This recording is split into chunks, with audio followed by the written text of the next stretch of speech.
Assalamu alaikum. Welcome back to New Concept English Book 1. Today is Monday, August 19th, 2019.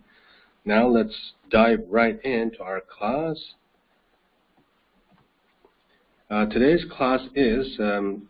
lesson is actually lesson 37, Making a Bookcase. Now let's get started with the new words and expressions. Okay. Number 1, work. Work. Number 2, hard. Hard. Number 3, make. Make. Number 4, hammer. Hammer. Number 5, paint. Paint. Number 6, pink. Pink. Hoş, sağdaşlar. Birinci sözümüzdeki ma'nosi ishlash degan gap. Masalan, bugungi darsimizda you are working deb oladi. Albatta, keynidan yana bir so'z agishib keldi. U so'z qaysi desang ikkinchi so'zimiz bo'ladi. Demakchi, o'g'lim, siz ishlayapsiz degan gap-ku. You are working degan bo'lsa navada. Okay? Demakchi, work ishlash.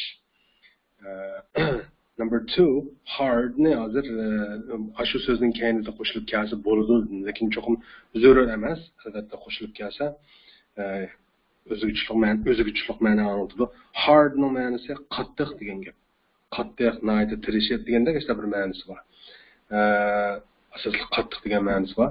Demakchi, work hard bo'lsa nima bo'ladi ekan? Work bilan hard qo'shilib kelsa qattiq ishlash bo'ladi, nayta tirishib ishlash degandek-ku. Masalan, haqiqiy you are working deganning keyniga hard ni qo'shsak nima bo'ldi? Siz ishlayapsiz qanday? Qattiq. Ya'ni siz qattiq ishlayapsiz degan ma'noni oladi demakchi. Okay? Number 3, make. Make degan yasash.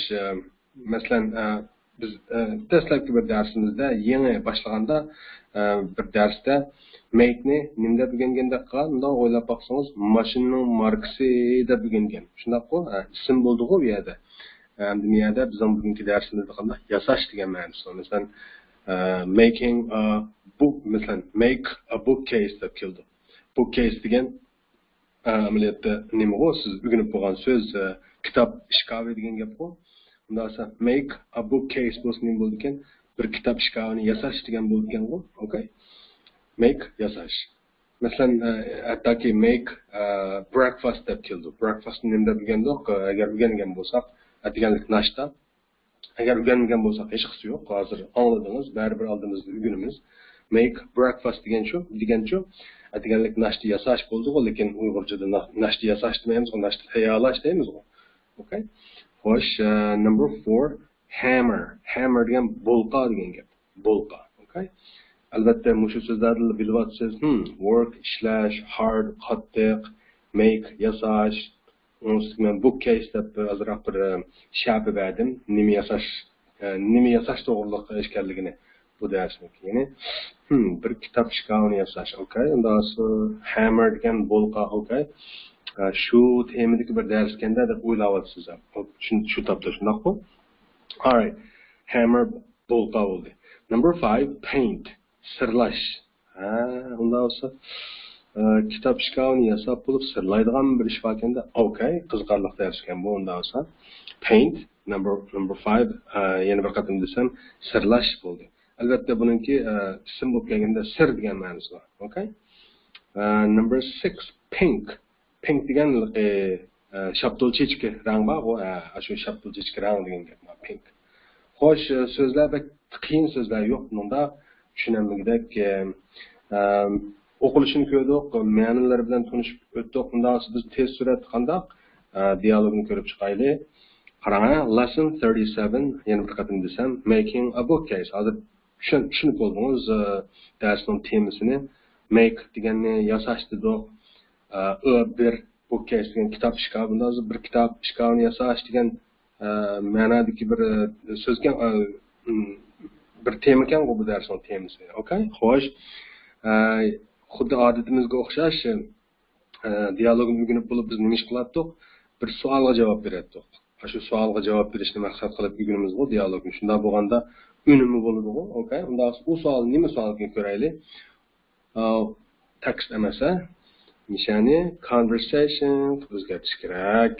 Albatta text degan gap, masalan, bayon.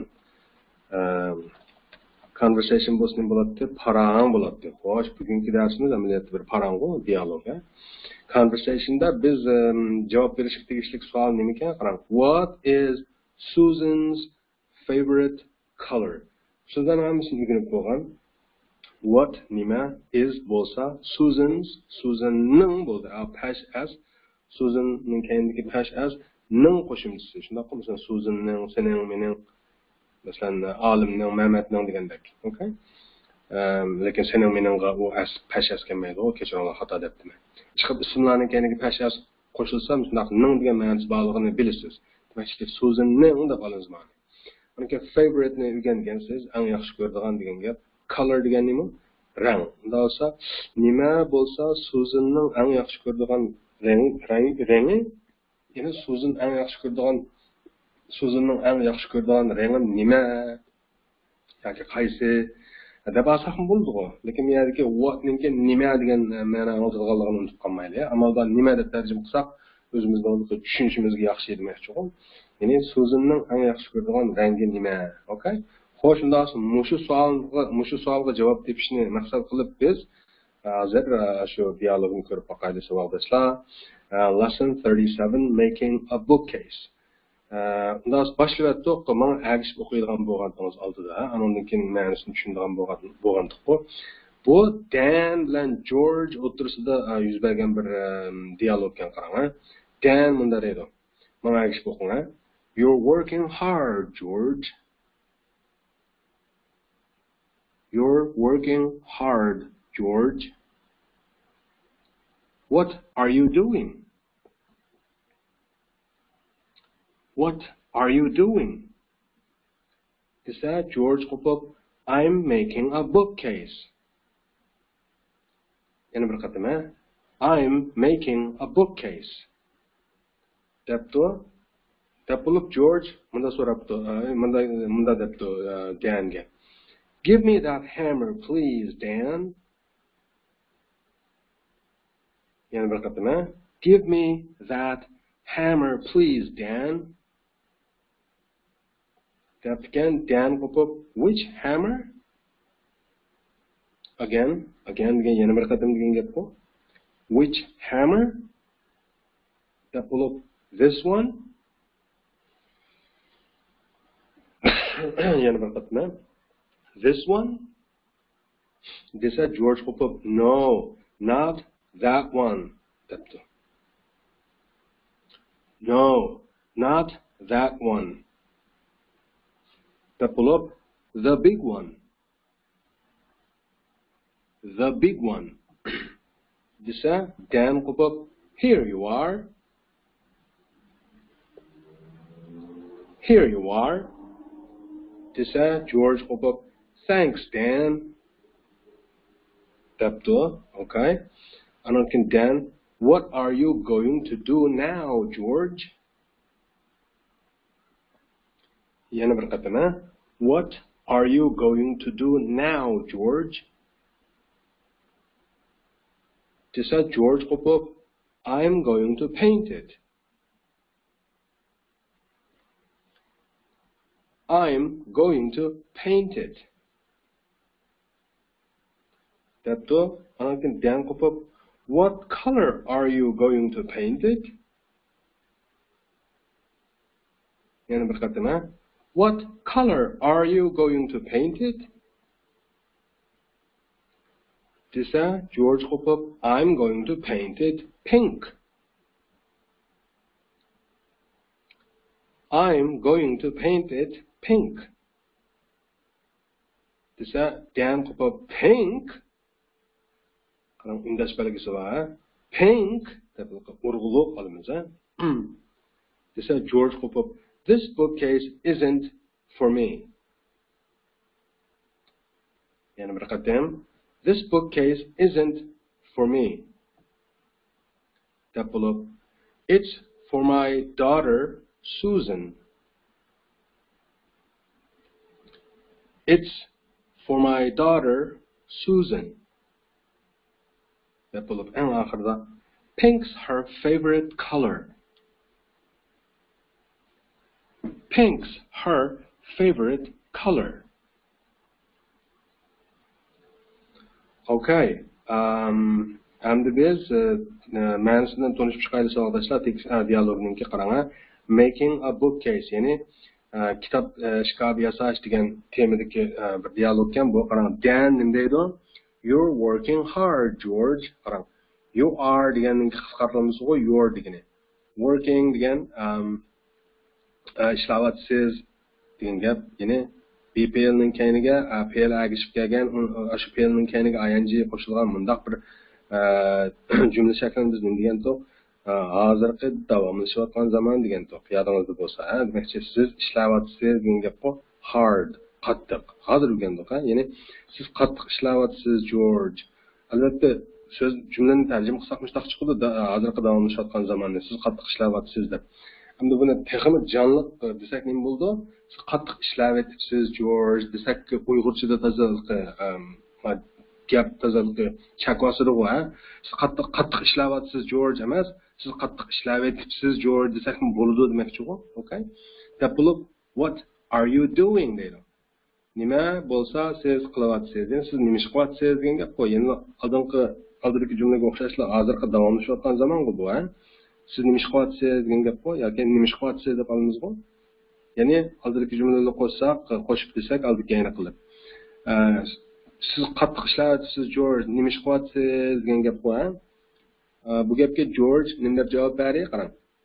I'm making a bookcase. Bu albatta hozirgi davomlashayotgan zamon. Men yasayapman bir kitob shkafini. Ya'ni men bir kitob shkaf yasayapman degan gap bu. Deb bo'lib George bunday debdi. Give me that hammer, please, Dan. Give me. Bering menga that our hammer bolqini qanamsa Dan. Ya'ni Dan menga bolqini bersangiz, bolqini bersangiz deb tushunsak bo'ldi-ku buni. Bundaq jumla shaklini ko'rdik oldingi darslarda. Okay, mush gap qarta Dan nima deydi? Which hammer? Qaysi bolqini? Tushunsiz majmuni? This one manimi yoki mabrisnimi degan gap bor. Yoki mabrisnimi degan uyg'urchada manimi deb olamiz bu. This one, okay? Hargizmi this demaymiz-mi? Inglizchada this desak bu chala jumla bo'lib qoladi. Cho'qimki this one deb ingliz tilininki ifodalash odati bo'yicha olamiz. This one bu birsinimi deb. Okay? Uyg'urcha tushunganda bunimi deb tushunimiz demoqchi bo'lmana. Deganki George Hopop no, not that one. Yo'q, emas bu birsi. Ya'ni yo'q u birsi emas yoki u emas deb olsak bo'ladi uyg'ur tilida. Deb bo'lib the big one, cho'ngini deydi. Cho'ng birsini degani shu bizdagi cho'ngini degani bu, ha? Okay? All right, Dan Hopop, here you are. Buni tushunsiz. Mana hamsa sizga bersam degan gap bu, ha? Yoki mana hamsa deb olsak bo'ladi-ku. Qisqasi bu jumla, ya'ni bu gap qarshi tarafga bir narsani berib o'tib deydigan gap bu, mana deb, mana hamsa degandek, ha? Okay? Bu gapga George nimdab inkas qaytdi. Thanks Dan, rahmat Dan dedi. Anamkin Dan bunda deydi qarang. What are you going to do now, George? Ma bir yangi jumla shakli. Xo'sh, unda olsa bugun amaliyotda biz yangidan bir zamonni o'rganamiz, saboqdoshlar. Men hozirgacha jiq alayda ta'kidlab ketmadim, zaman degan narsani. Faqatla hozirgi davomlashayotgan zaman deganlam dedim. Xo'sh, endi shu zamon to'g'riliq ozroq men gap qilay qarang, ha. Danning shu jumlasini oriyat elib turib so'zlaylik qarang. What are you going to do now, George? Mishaga do'skamga yozayman, ha. What are you going to do now, George degan jumlani qarang. What are you going to do now, George? Okay? Mush jumlani misol qilib turib so'zlaylik. Albatta, bunda qarasangiz are degan BPL shu going kening ing qo'shilib hozirgi davomlashayotgan zamon yasalgandek bir narsa turdi. Okay, ma'lum buni biz ko'rib bo'lgan jumla bu nima alohidligi bor bu jumla? Hech bir alohida jumla emas bu desangiz, keyinida going keyinida to degan bir narsa bor. To ni nima deb o'rgangan agar yodingizda bo'lsa, ish harakatga o'tishninki birligi oldi qo'shilg'uchisi ish harakatni ish harakatga o'tganda, ya'ni bir ish harakatni yana bir ish harakatga o'tganda ishlatiladigan bir o'tkinchi bog'lg'uchilik rol o'ynaydigan bir oldi qo'shilg'ichi yoki qo'shilg'ichi degan to'q. Yodingizda bo'lsa. Qarang, be going to demakchi. Ya'ni to'ning kendi cho'qim bir fe'l kelishi kerak, a? Men yozayman bu gapni, a? What are you going to do now, George? Demakchi, men ko'zingiz ko'rayotgan jumladagi are ni be fe'l deymiz degan to'q. Andan keyin go ning keyiniga ing qo'shildi deyli. Andan keyin to deyli. Okay? To ning keyinda yana bir nim bo'lish kerak, fe'l bo'lish kerak. Qarang, ha. Hozir men yozgan tirnoqchiga olgan so'zni nima deymiz? Verb. Ya'ni ingliz tilida fe'l nima ishda ataydi degan to'g'ri yodingizda bo'lsa. Xo'sh, uzun gapning qisqasi ingliz tilidagi shu be, ya'ni be degan are g'omiyada. Andan keyin going, andan keyin to, andan keyin to ning keyinidan bir dona fe'l kelayotgan mushundoq jumla shakli bo'lsa, buni nima deymiz? Oddiy keladigan zamon deymiz. Ya'ni qilmoqchi, atmoqchi degan ma'ni bildiradigan bir oddiy keladigan zaman. Xo'sh, unda bo'lsa buni nima deb tushunamiz ma'lum? Nima siz qilmoqchi deyotganimiz-ku ma'ni, ha? Nimani qilmoqchi? Do deganda qilish degan to'p. Qilishni qilmoqchi. Men degan gap ma'lum. Ashdami gap bo'lamdi, qilishni qilmoqchi. Qilishni qilmoqchi degani hemshada qilmoqchi deganlam gap qo amaliyotda. Uyg'urchada qilishni qilmoqchi deb gap yo'q. Qilmoqchini hemshada deymiz. Xo'sh, shunda bo'lsa nowni hozir degan to'q deb o'rgangan. Siz nima qilmoqchi hozir, George? Siz hozir nima ish qilmoqchi, George degan gapganda gapni tushundingizmi? Misharga nima ish qilmoqchi degan shu jumladagi qilmoqchi degan qismini qaysi nima yoki qaysi formulaninki qaysi bo'liki belgilab ifodalayotdi desangiz, shu be going to degan shu qismi ifodalayotdi. Masalan, bunga yana bir misol bersam, boshqa bir misol bersam qarang. Masalan, I am going to do my homework now. Desam masalan, men bir bayon jumla qo'ya qarang. Abiyam dedim, yodingizda bor.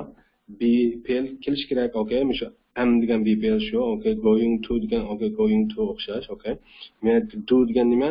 Qilish, ishlash degan ma'nosi bor men amaliyotda. My homework degan nima degan to'q, yodingizda bo'lsa, oila topshirig'i, ya'ni o'quvchilarningki uyda ishlaydigan topshirig'ini homework deymiz degan to'q. Agar degan bo'lsa, demagan bo'lsa, hech qisi yo'q. Ketib o'tib o'rganyapmiz. So'zlik degan chiqib turdi, savodashlar bu ajablanarlik emas. Demakchi o'g'lim homeworkni agar o'rganmagan bo'lsa, topshiriq deb yozib bilan daftaringizga shu deb yozib o'rganyapsiz albatta.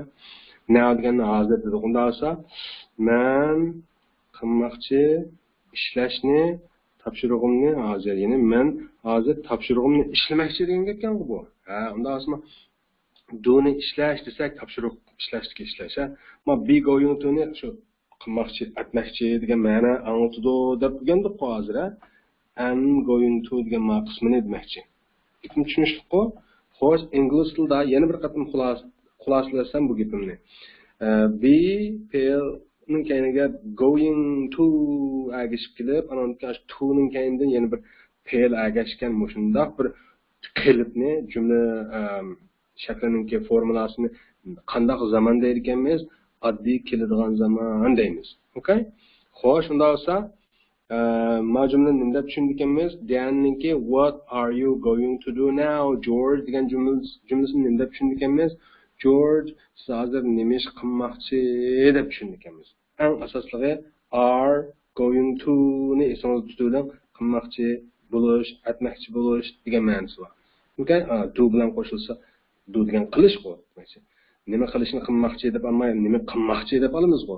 Xudo abiyam masalan, texnik aniq bo'lib ketish uchun men yana bir jonli misollar bersam, ya'ni do ni qilish, etish deb tushunsak, masalan, be going to ni qilmoqchi, aytmoqchi deb tushunsak, miyada do ni topshiriq ishlash degan bilan bu qilish degan so'zlar sal takrorlanib qolganda qildi, buni to'g'ri aniq bo'lmay qoldi.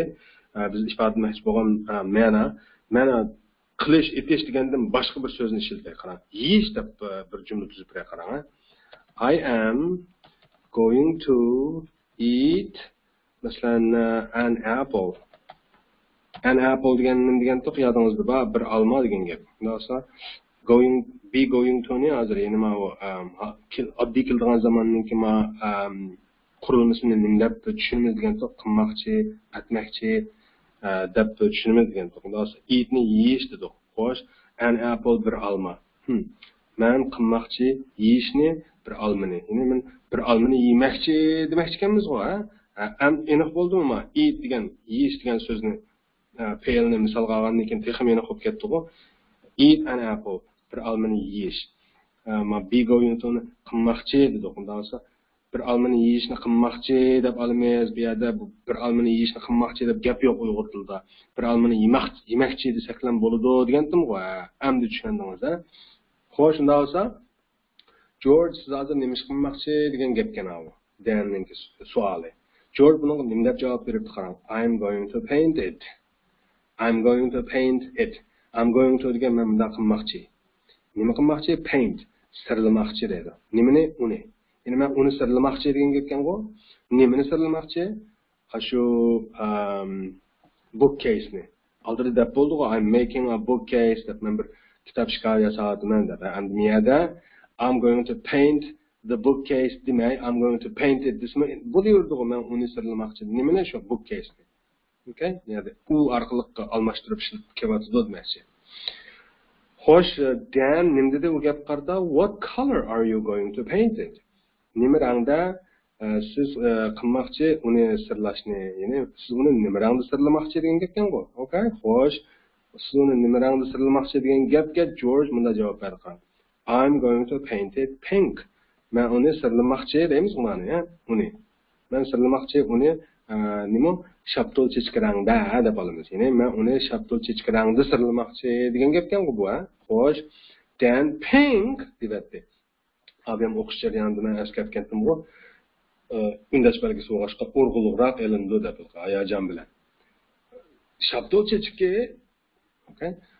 Lekin bu gap qarta George nima dedi? This bookcase isn't for me.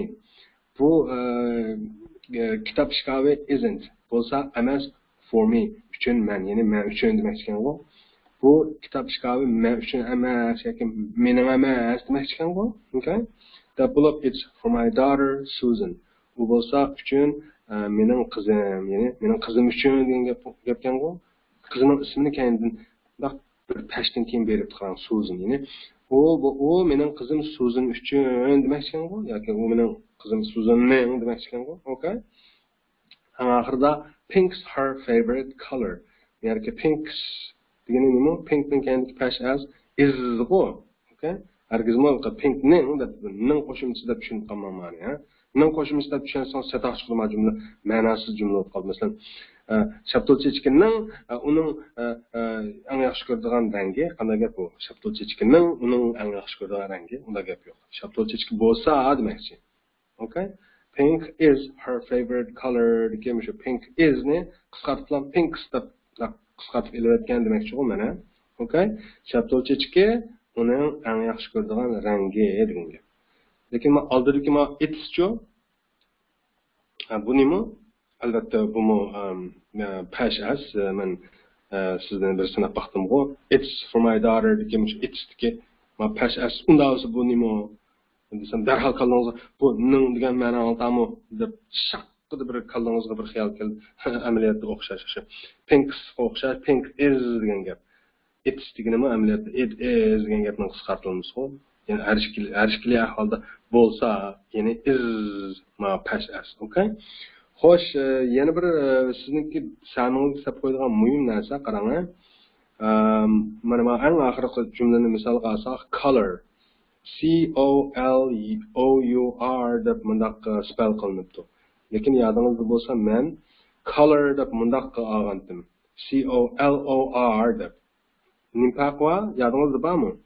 Mana C-O-L-O-R degani amerikancha yozilishi rang degan so'zningki mana kitobimizdagi C-O-L-O-U-R degani angliyacha yozilishi. Ma'lum nimishqa ma kitobda angliyacha yozilyapsa, siz nima o'z oldingizga amerikancha yozib oldingiz desangiz, men shu amerikancha yozib ko'nib qolibman, uni ustiga men o'zim turadigan davlat Amerika bo'lg'achqa, Amerikada shunday ishildi demakchi bu bir odat masalasi-ku, mana shunga odatlanib qolibman, boshqa sabab yo'q. Okay?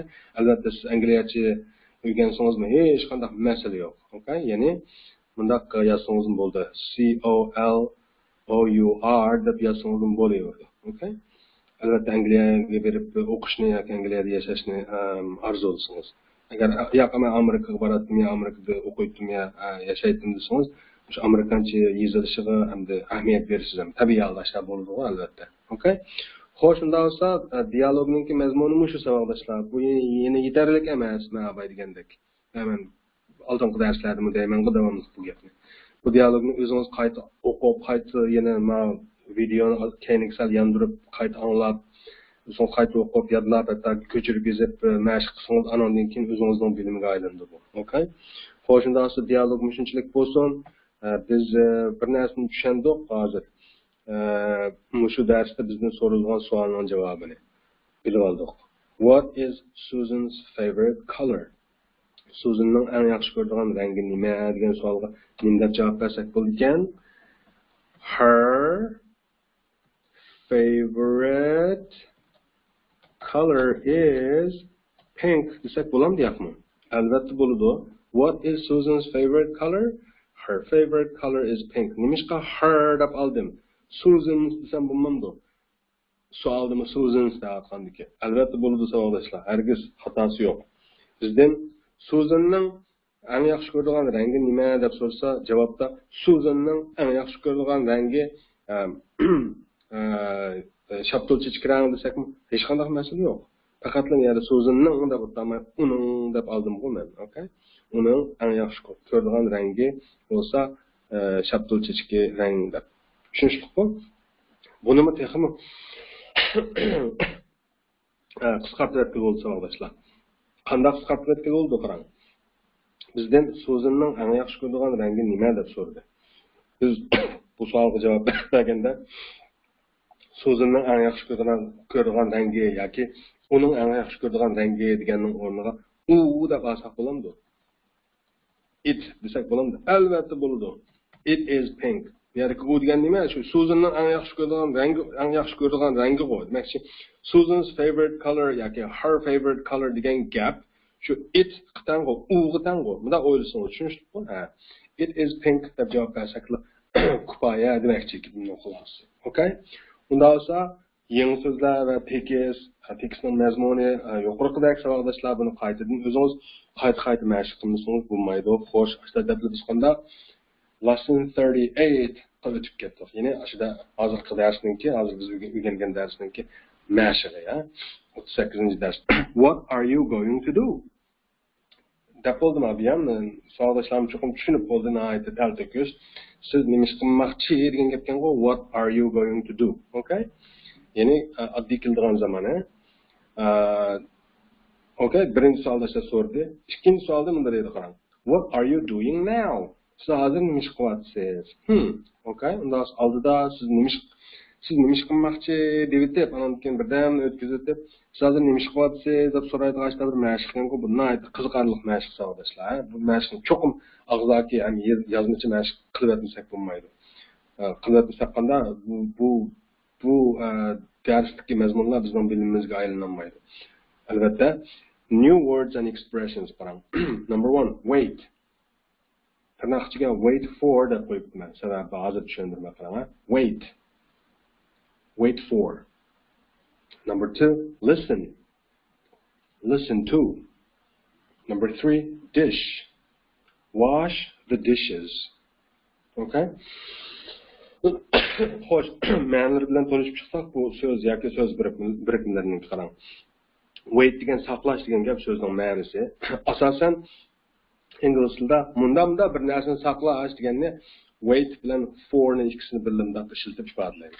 Wait for deb. Masalan, wait for me degan wait for me degan menga saqla degan gap yoki meni saqla degan gap. Wait for you degan seni saqlay degandek bir gap. Tushunishliku? Masalan, wait for the bus deb keldi darsimizda hozir mana chiqdi. Wait for the bus degan nima? Avtobusni saqlash bo'ladi-ku. Okay?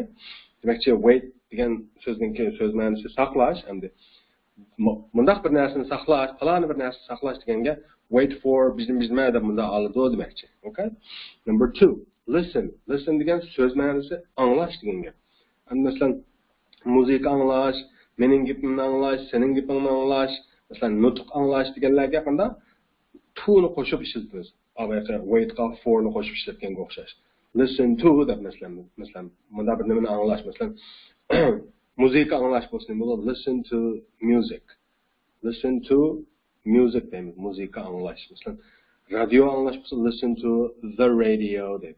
The ni qo'shib olamiz radioni oldiga. Sababi shu radioni o'rganganligimiz sabablar. Demakchi, listen ni yolg'iz ishlatmaymiz. Listen me deymiz. Mening gapimni angla deganda listen me deymiz. Listen to me deydi. Sening gapingni men anglaydi deganga listen to you deymiz. Okay, sening gapingni anglaydi deganga. Tushunishliku? Listen bilan to'ni birga qo'shib ishlatamiz demakchi. Bunda bir narsani anglash degan yerga. Okay? Number 3, dish. Dish degan qachiqcha degan gap albatta birlik ism. Dishes bo'lsa qachiqchilar bo'ladi, ko'plik ism. Masalan, wash the dishes deb oladi. Wash degani yuvish deb bilgan yodingizda bo'lsa. Agar wash the dishes bo'lsa nima bo'ladi? Qachiqchilarni yuvish bo'ladi. Tez so'zlar yo'q savoldoshlar alohida. Biz shu darsniki og'zaki mashig'ini kitobdan ko'rishdan burun tuvandagi mana jumla shakli qarab o'taylik, ikki jumla shakliga qarang. What are you going to do? Ya'ni temadagi. Siz nima ish qilmoqchi degan savolga I'm going to men bunda qilmoqchi deydigan. Masalan, I'm going to listen to you. Men sening gapingni anglamoqchi deydiganmiz. Bir odam sen nima ish qilmoqchi desa I'm going to listen to you desak nima bo'ladi? Be going to degani qilmoqchi degan ma'no olsa, listen to you bo'lsa sening gapingni anglash bo'ladi-ku. I am going to listen to you bo'lsa, men sening gapingni anglamoqchi degan bo'ladi-ku. Oddiy misol qilsak masalan. Anondan keyin birdan o'tkazib o'tib, o'sha odam yana qaytadan bizning what are you doing now desa, sen hozir nima ish qilyapsan? Yoki siz hozir nima ish qilyapsiz? Biz deymiz, I am listening to you. I am listening to you now desak, men hozir sening gapingni anglayapman degan bo'ladi-ku. Demakchi oldida sen nima ish qilmoqchi? Men bunda qilmoqchi. Birdan o'tkazib o'tib, sen hozir nima ish qilyapsan desa, men bunda bir narsani qilyapman deb shu abay qilmoqchi degan ishni hozir qilyapman deb bunda bir mashq qilyapgan bir ahvolni bilib tushunyapsiz-ku. Okay, xo'sh, undan so'ng nazariya shunchalik bo'lsin, biz amaliyotni ko'rib boqaylik, savoldoshlar qarang. Og'zaki mashqning mazmunligini ma'lum qarang. Masalan, mana bu number 1 birinchi rasmda qarang. What are you going to do deb so'raydi odamdan. What are you going to do? Siz nima ish qilmoqchi deb. Bu nima javob beradi qarang. I am going to shave dedi. Men saqlanmoqchi deydigan, demakchi ekan mana. Ikkinchi rasmda so'raydi, what are you doing now? Siz hozir nima ish qilyapsiz deb so'rasak bu nima deydi? Now I am shaving. Hozir men saqal evatman. Albatta now ni jumlaning oxiriga qo'ysam bo'laveradi, chatoq yo'q. Masalan, I am shaving now desam bo'laveradi. Faqatlar hozirni oldida deyapti-ku. Okay? Now I am shaving deb. Tushunishliku? Qog'ozlarim o'xshash. Masalan, 3-rasmda 4-rasmni nima qilsak, selishtirsak, masalan, 3-rasmga nima deb so'raydi ekanmiz? What are you going to do? Siz hozir nima ish qilmoqchi? Bu odam javob beradi, I am going to wait for a bus. Men qilmoqchi saqlashni bir avtobusni, ya'ni men bir avtobus saqlamoqchi demoqchi ekan-ku. Men bir avtobus saqlamoqchi, okay? Siz hozir nima hozir emas, siz nima ish qilmoqchi? What are you going to do deganimizga ashada javob berdi deylik. I'm going to wait for a bus deb. Birdan o'tkazib o'tib, what are you doing now desak, now I am waiting for a bus dedi. Hozir siz nima ish qilyapsiz desak, hozir men bir avtobus saqlayapman deydi-ku. Demakchi birda abiyam men bir avtobus saqlamoqchi degandi. Birdandan keyin men bir avtobus saqlayapman deb hozirgi davomlashayotgan zamonda ifodalayapti. Oldingisini oddiy kelgusi zamonda, keyingisini hozirgi davomlashayotgan zamonda. Okay? Number 5. Maballardan biz so'raylik, what are you going to do? Desak, sizlar nima ish qilmoqchi? We're going to do our homework. Biz tapşırıqımızı işlemekçi degan bo'lsa, number 6 6-da what are you doing now desek, now we are doing our homework. Abayqlar o'xshashlar tushundimsan bo'ldi-ku. Number 7 8 la qarang. What are you going to do? I'm going to paint this bookcase. What are you doing now? Now I'm painting this bookcase. Back tushunishlik. Number 9 bilan 10 qarang. What are you going to do? We're going to listen to the stereo. Abiyam dedim-ku listen to deb birlik keladi deb. Listen to billa kelib plan biznemni anglash. Listen to the stereo. Stereolik qo'yg'ish ni anglayapmiz degan gap ekan-ku. Anglamoqchi demak ekan-ku. What are you going to do? Sizlar nima qilmoqchi? We're going to listen to the stereo. Biz stereolik qo'yg'ishni anglamoqchi. Birdan keyin what are you doing now desak, now we're listening to the stereo. Okay? Number 11-da what are you going to do desak, I'm going to wash the dishes deb javob beribdi. Boshlanmabdi qarang, oz qolibdi, o'sha qarab menga aytibdi. Qochqishni yuydigan ko'lchakka qarab menga aytibdi, qochqishlarni ko'tarib, shuni menga aytib, I'm going to wash the dishes deb qilmoqchi bo'lgan ishni da'vatdi deyli. Okay? Kelgusi oddiy zamonda. Okay? Number 12 Joe, what are you doing now desak, birdamni o'tkazib o'tib. Now I'm washing the dishes deb shuni bizga deb beribdi demakchi qilayotgan ishini. Okay? Mashq, mushu mashq, og'zaki mashq unda bo'lsa, biz hozir qanday yozmish mashqlarni ko'raylik. Og'zaki mashqni cho'qim o'zingiz qilmasangiz bo'lmaydi, bu hisob emas. O'z oldingiz qilmasangiz bo'lmaydi. Xo'sh, unda yozmish mashqlarga qarasak, written exercises ninki qismi complete these sentences using am, is or are. Buni jumlalarni to'liqlanglar am, is yoki are larni ishlatib deydi-ku. Berilgan misolda bunlarga qarang, examples da. What bizning you doing? Boshronga nima qo'yibdi? Are ni qo'yibdi. Albatta, you bo'lgandiki are you deb bunday deymiz-ku. Hargizmi am you, is you demaymiz-ku. Tushunishlik-ku. What are you doing? Demak, boshronga are ni qo'yibdi. Okay? Lekin we bizning reading debdi. We are, we bo'lgandiki are kelganda, okay, albatta you we larning hammasiga are keldi deb degangan-ku. Hatto they ham are keldi-ku. Tushunishlik-ku. Xo'sh, unda esa har ikkala boshronga are ni qo'yibdi. What are you doing? We are reading. Unda qolganlarga siz muvofiq qo'ya olamsiz. Am, is yoki are larni. Albatta qo'ya olasiz. Masalan, 4-sini deb beray, 3-sini.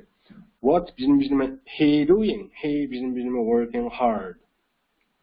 U erlardik u ekan-ku jumlaning egisi. Okay, unda buyoqqa nima qo'yamiz? Is ni qo'yamiz. Qarang. What is he doing? Javob: he is working hard. Okay, qolganlarni o'zingiz ishlay olasiz. Cho'qim ishlang. Mashq qilsangiz questions, write questions and answers deydi. Yozinglar savollarni va javoblarni. Qanday savol javoblarni yozganmiz qarang. Berilgan so'zlar bunday ekan. Example-chi. Paint this bookcase deb bir so'z birikmasi berilibdi. Paint this bookcase degan nima? Sirlig'in ma'vu kitob shkafini degan gap bu. Ya'ni ma kitob shkafini sirlar degan gap bu. Mushu gapga asosan bunda savol tuzayotganmiz boshda. What are you going to do? Siz nima qilmoqchi? I'm going to paint this bookcase. Men bu kitob shkafini sirlamoqchi. What are you doing now? Siz hozir nima qilyapsiz? I'm painting this bookcase. Men bu kitob shkafini sirlayapman. Qog'larni tuzalamiz. Albatta tuzalaysiz. Birinchisini men deb birma qarang. Shave. What are you going to do?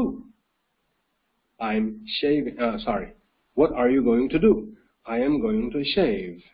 Masalan, soqol elish deb biz Uyg'ur tilida soqol elish deb bunda soqol elish deb ikki so'z bilan ifodalaymiz. Ingliz tilida shave deganning o'zi shu soqol elish qartilganmi?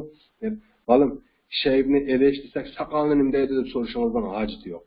Demakki, shave deganning o'zi soqol elish. Demakki, o'g'lim, boshqa so'z ishlatmaymiz demakchi. Yana bir boshdan kelaya misolga. What are you going to do? I'm going to shave. What are you doing now? I am shaving. Okay? Lekin qolganlarninki hammasininki mundaq bir narsani mundaq qilish deb aniq keldi ekan. Masalan, ikkinchisida abas deb turdi, uchinchisida homework, to'rtinchisida the stereo, beshinchisida the dishes deb. Faqat shave'dilar, masalan, shave bir nima emas, shave'lam yolg'izlam keldi ekan. Ma'nosi abay degandek soqol elish degan ma'nosi bor. Okay? Qolganlarni o'zingiz ishlay olasiz, sog'lishlar. Men uning demoqchi tushundingiz. O'zingiz cho'qim chiqarib ishlamasangiz bo'lmaydi. Ashta deb bo'lib qandaq biz rahmat sizlarga, jafo chekyapsizlar. Yana ozroq chidasanglar inshaalloh. Darsimiz asta qiyinlashib menyapti.